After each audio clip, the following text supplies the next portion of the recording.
1, 2, 3, 2, 2, 3.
Alright, everyone out there in Banjo Land, Mike Hedding here. It's that time of year again. We're going to work on some Christmas tunes, some holiday tunes. We're going to work on the classic Christmas hymn, Away in a Manger.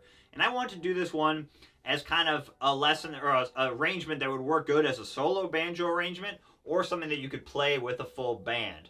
So we're going to actually work on playing this song in 3 different keys. We're going to start with the key of G, then we're going to move to the key of C, and finally to the key of D.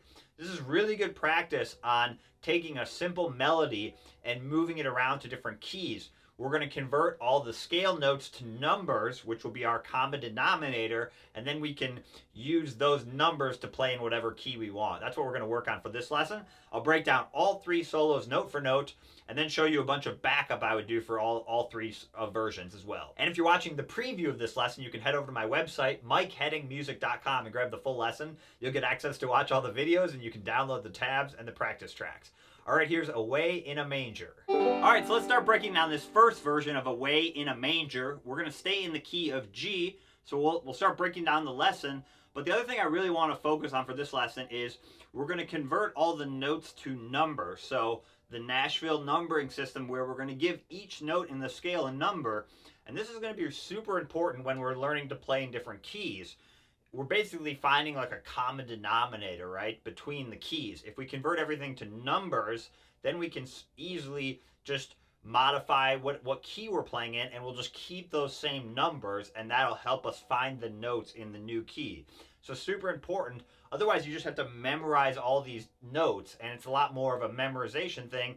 Whereas if we convert it to numbers, then like I said, we have the common denominator, and now we can play the song in any key. All right, so let's start breaking down this lesson. I'll play the first 5 measures, and then we'll start breaking it down. Here we go. Do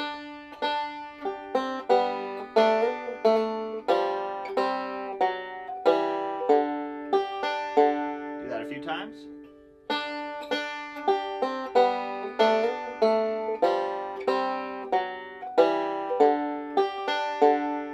One time really slow.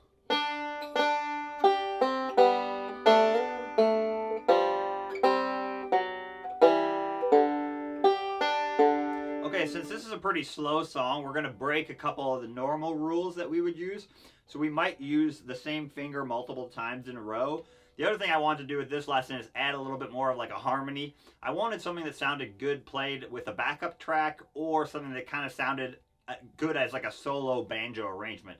So I wanted to add enough like harmony notes to kind of fill up the sound a little bit. So that's what we're going to do for this first solo in G. We're going to start, and remember we're in 3/4 too, so we're only counting 3 beats per measure. 1, 2, 3, 1, 2, 3. Okay, so we're going to start on beat 3. We're going to put our second finger on the 3rd fret of the 2nd string, and we're going to pinch strings 2 and 1. It's the same note. And then we're going to play that again on beat 1 of measure 2. So you have 1, 2, 3, 1.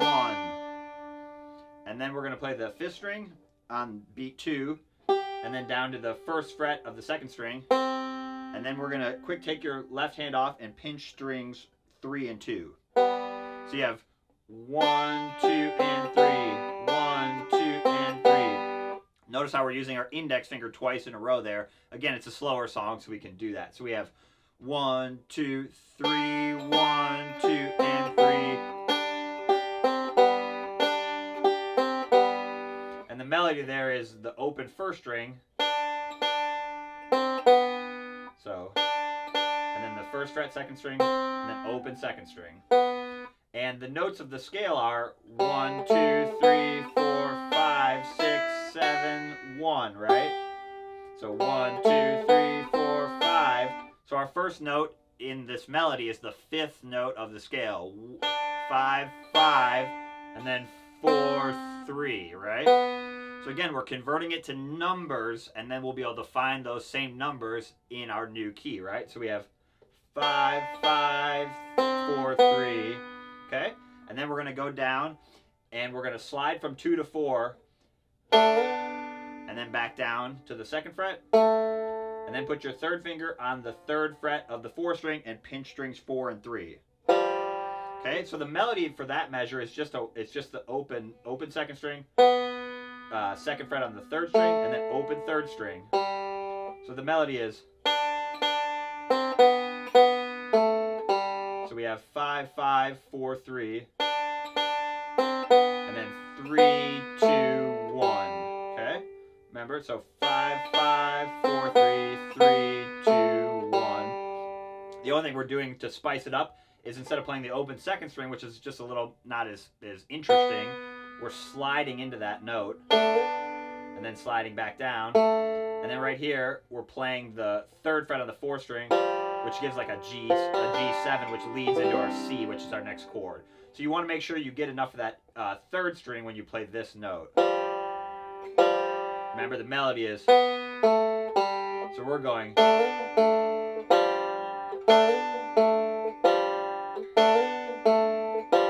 let's put those together, not too hard. And then right here, first finger on the 1st fret, 2nd string, play strings 3 and 2. Reach your pinky all the way down to the 4th fret. You can take your 1st finger off, play the 4th fret on the 4th string, and then 2nd fret and on the 4th string and 3rd string at the same time. And the melody there is just walking down, open 3rd string, 4th fret, 2nd fret, and then open. So what are we doing there? We're going 1, 7, 6, 5. Okay? So we're just filling that up again with a harmony. So that's all we're doing there, not too hard. So we have,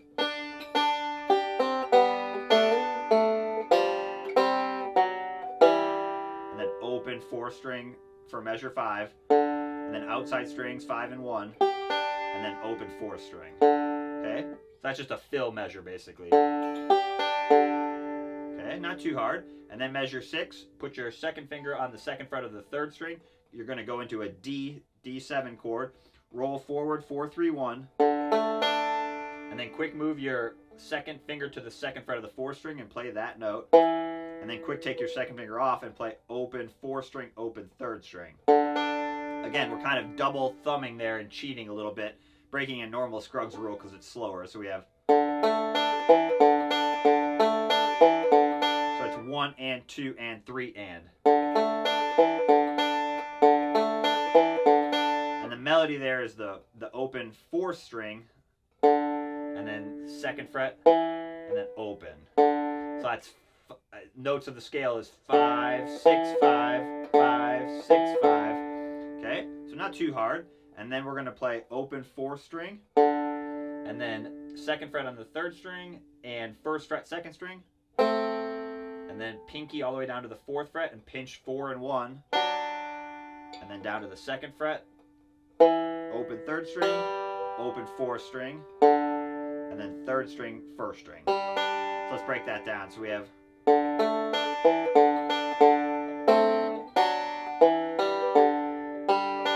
so the melody there is in 7 and 8 is open 4th string, 2nd fret, 3rd string, 4th fret, 4th string, 2nd, open, and then 3rd string. So we have,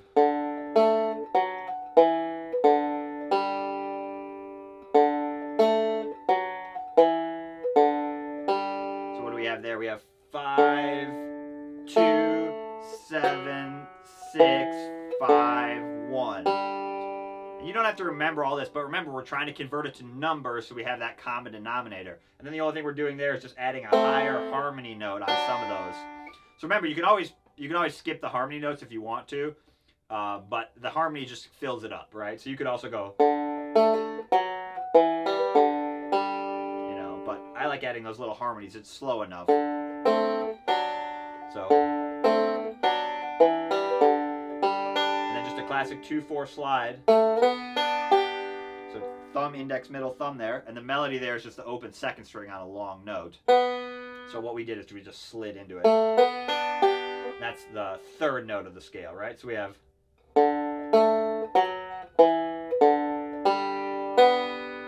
right? So we're going,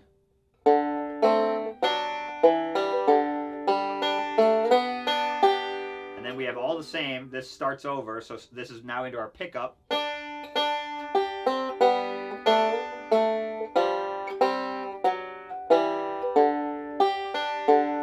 Same melody there, so it's like the second half, or it starts the verse part over again, right?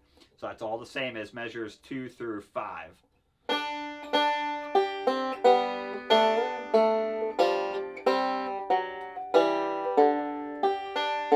then a little ending lick. Let me play it and then I'll break it down.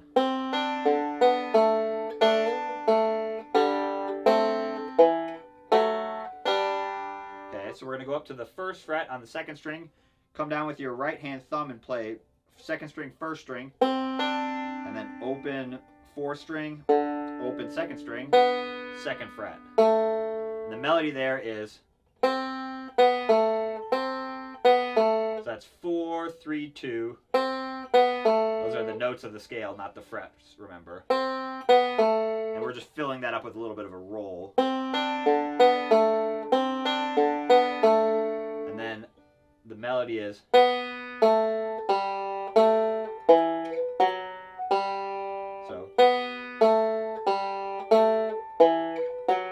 and all we did there is we just slid into that harmony here, harmonies, and then harmony right here. I like using my first finger and pinky there, so you have, and then pinch strings 3 and 1. So that ending part sounds like, and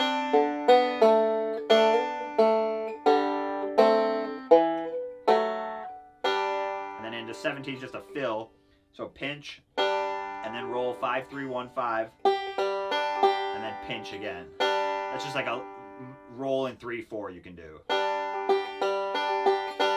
And then we're gonna walk up, open 2, 2nd fret, and then open 2nd string. We're going to walk up into our C, which is going to change to our C chord to modulate keys. Okay, so we have, let's play that ending one more time.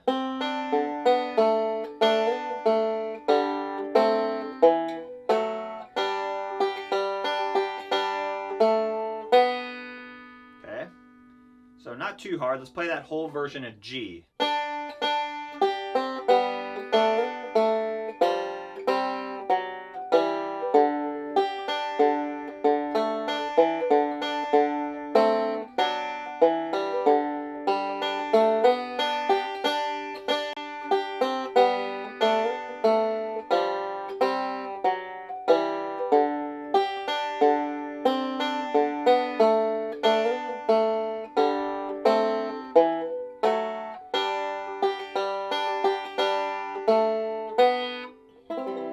That's into C, that's into measure 19.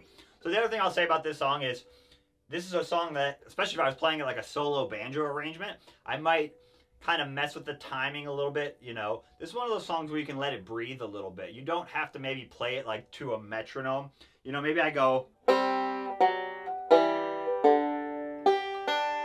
I let it breathe a little bit there. Maybe I do a slight slowdown at the end.